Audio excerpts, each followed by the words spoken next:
Can you name any Osage Nation laws you particularly like or support? Please be specific. Well, I would have to say that the first one that comes to mind is the Speak Your Mind Act that essentially gave employees or tried to shield employees from being able or not being able to communicate with other elected officials.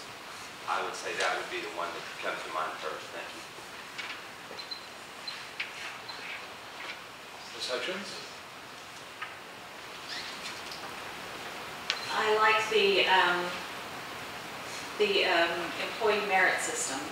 I think the Osage Tribe and the programs need some kind of a merit system. They need some kind of accountability. I think that's a good start. That's a good start, the merit system. I think the merit law is one of the best because it measurable outcomes for an employee, plus gives them the recognition for being an outstanding employee and graded. I think that's a merit, the one I picked. If you give your name. Yes, if you would, please. Cecelia Tallchief. I'm Shane Rencountre, and I would like to say that probably the first one that comes to mind is going to be the Competitive Bidding Act. I understand that it's there for a reason, it's there for a place, but I honestly believe that it's got a lot of flaws in it, and we really seriously need to go back and take a look at it and do a rework. There's too many issues with it. I understand that it's there for the nation and our safety and our security as a people and as a sovereign nation, but it needs some work, truly. Thank you. This is Carl Sellers, and I believe Mrs. Hudgins said the correct thing. The employees' merit system was which the executive wanted everybody to get a degree, and which they worked towards, and I think that's one of the best things that they've done. Thank you. Is there any rebuttal? Well, I would commend Teresa on bringing up the merit system. I did play a part in that and enjoy this process. I think now that I've had a minute to think about it, probably the one that I've been most pleased with is the Limited Liabilities Companies Act, which enabled the nation to establish a business branch that separates themselves from political influence, which we've all seen does not work whenever politicians, government try to run a business. So I would have to say that the Limited Liabilities Companies Act is my favorite. Thank you. I would like to add to what Mr. Walker had to say. I agree that we need the limited liabilities company. I think it's a good thing, but I think it needs some work. It needs to be more accountable and a little more transparent. But I think that the Osage Tribe needs to be looking at diversification, and therefore I believe that the limited liabilities company is essential to that. And we talked about the limited liability also. I think the limited liability should also come across with a plan, just the same, a year plan, just the same as a game does. And this, with a plan, then you have an idea of which direction you're going and have a way to follow it. Presently, the meetings are at different places. I have asked, I asked Urban Hamilton, where do you find the financial report? He told me, he told me to go online and look someplace within the limited liability, and I could find the financial report. I never did find it, but I think the information needs to be more accessible to us. I'd like to switch up a little bit and go back to the merit-based pay system. The merit-based pay system is an excellent system, but the laws that we create here just recently in an education bill, for instance, there's a lot of issues that are going to have to be addressed throughout the future, and when we consider making any type of law, we also have to understand that the law that we are making is going to affect a lot of employees out there, so we have to be very careful on the ground we tread on. And I would believe that the Osage Nation needs to diversify and look for other places. Thank you. Do you incorporate any traditional Osage values into your daily life or campaign? And please be specific. In the daily life, my traditional Osage ways, or what I see them as, I pray every day, just as many people in here do. I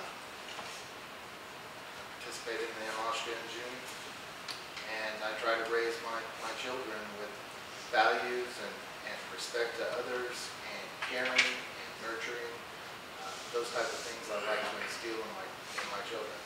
Teach them as much as they possibly can, and to let them live a better life. Thank you. Mr. Sellers. Number 2. And I think the answer to that is that I try to teach my daughters, all 5 daughters, the traditional way. And of course, and just like Mr. Rencountre, we all pray, keep that in mind daily, 7 days a week. And me too, or I'm also on the Lonska Dance Committee for Pahuska for the last 27 years. So I think that speaks for itself. Thank you. And next is Mr. Walker. Well, I've heard that way back when that the men used to do all the hunting and fishing and bring home the fruits of their work back home. I tried that once early on, and that didn't go over too well with my wife. But no, seriously, I would say that yes, that I do. I think one of the things that we all see that participate in June in the dances is a real respectful and a harmonious way about the way we go about doing things, real structured. Everyone gets along and show a lot of respect to our elders, and obviously show a lot of respect to the women that do the cooking. And I don't think that that's missing, or I think that's missing on the Hill. But as far as that goes, from applying that in my daily life, I think that I apply that for those of you that know me, that I'm respectful. I'm respectful to my elders. I treat everybody the same with a lot of respect, and I really just try to treat others as I would like to be treated. Thank you. Teresa Hudgins. I'm Teresa Hudgins. I'm from a traditional family. I have been historically affiliated with Pahuska and Hominy, although I have relatives in the Grayhorse district. I can't really come out and say exactly what it is I incorporate into my everyday life, because that's who I am. It is what it is. This is me. I feel like I'm respectful of others, and the career path that I've chosen to be a caregiver is a reflection of who I am and how I have been raised. I take care of others. I love elderly people. I love children. And one of the things that, one of my favorite sayings is, respect the elders, teach the children, cooperate with the family. Work when you should, play when you can, rest in between. Voice your opinions, show your affection, and leave your mark. And that's my life. That's how I live day to day. My name is Cecelia Tallchief. I was brought up in a different era than some of the rest of you. My father was raised in a military academy and my mother in a Catholic boarding school. So religion, honesty, trust was instilled in us from the time that we were very small. Also, I had the opportunity to live with my grandmother until I was 8 years old, and got the value of a traditional life and respect for others. And I also am a caregiver. I'm a nurse by profession, and that's an ethical conduct that you provide to the community, to the people you're dealing with, and you always have to be accountable for every action that you make. So as far as the cultural part of it, it's just been a part of my life. I don't know that I feel like I have to incorporate anything into it. If you're placed in front of a court to explain how you would handle children with regard to Indian heritage, what would you do specifically, or what would you specifically tell that court? If you include that in your rebuttal, this would be more enlightening to all of us, I think. I would have to say that my children to me are very, very dear. My daughter today at 8 o'clock broke her arm. That's where I've been. I come from Bardsville at 3 o'clock to make it here on time. If it was any longer, I would have stayed with her, you know. But the way that we have to perceive our children, they are our future, without a doubt. Adopted in, mixed bloods, full bloods, anything. They are children and they belong to us. They belong to our people and our culture. Everything that we can do to make that a greater enjoyment throughout their life and teach them the right way, that's what our obligation is as parents. And Mr. Sellers? That's a good question there. And I believe that we all been there one way, one time or another. Is that we had to help our kids and see them through, because they weren't asked to be born to begin with, and they should be held precious and close to us, to our heart. Earlier, this might go hand in hand, but I was a therapeutic foster parent for 5 years. And so you really have to have a heart for the children who's in that time, the group. But, and we treated them like it was ours, and we just made them feel real good and nurtured all the time. Thank you. And Mr. Walker? Well, if I were to speak to a judge prior to any court proceedings and it involved my children, I would tell the judge to be as hard or harder on my own children than he is to other children. In regards to specifically some Osages and some of the things that I see that's still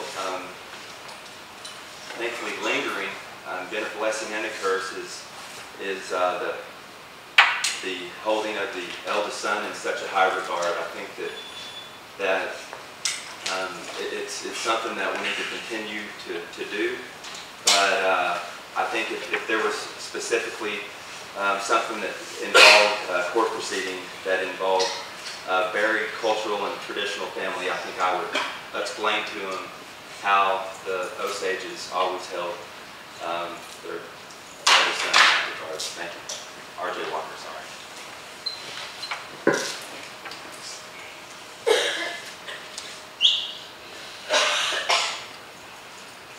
Teresa Hudgins? I'm Teresa Hudgins. If I was going to speak to a judge, I would first of all have to tell him that I have always told my children that if you don't want everybody in town to know what you're doing, don't do it. The other thing I've always told my children is if you go to jail, don't call me, because I will never get you out of jail. I won't. And you can ask them. I have not gotten any of my children out of jail.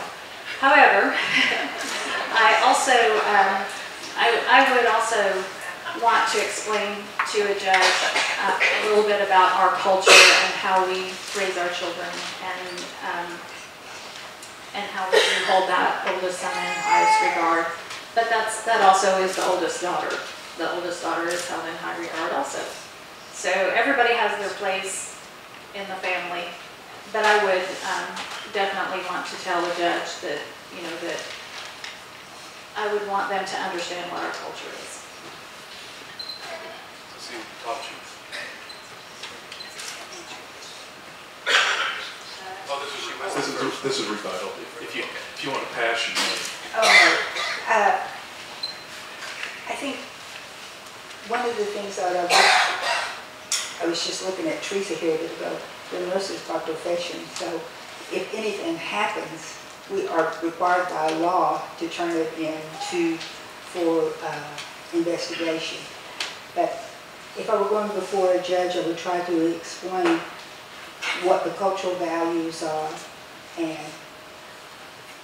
try to explain some of the family things. And I do know that one of the things that does need to happen, you do have to have some boundaries on children and be able to, that they can live with also.